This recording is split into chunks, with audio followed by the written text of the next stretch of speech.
This is AmCan Tech, and in today's video I want to show you the most pointless RGB gaming keyboard that exists on the market. Little did I know that the RGB on this is completely and utterly pointless. Thought this would be interesting to share.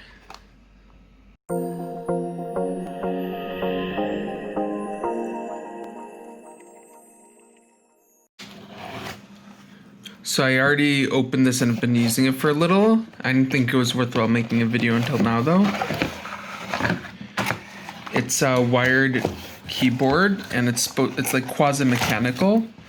Yeah, you hear the clicks, and yeah, it's better in my opinion than a regular one, but not by much. There's also some bonus features. Okay, so I'm plugging right now. It's USB 2, but as soon as the power's on, even if you shut it off, it goes into this RGB mode. There's a dedicated light that controls it.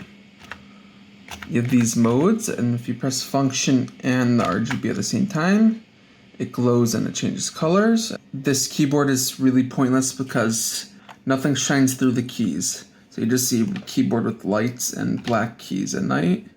In addition, if you want to press any of the function keys, I found this kind of annoying. You need to press function and then the key.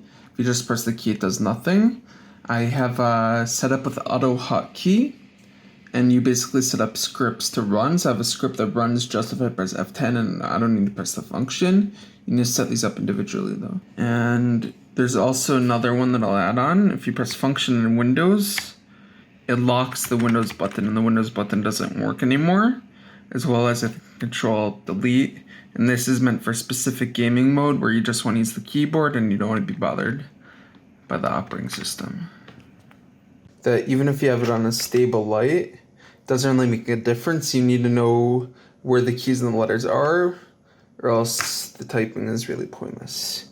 Thank you for watching. Please like and subscribe if you found this useful, and leave a note in the comments if you would buy this or not.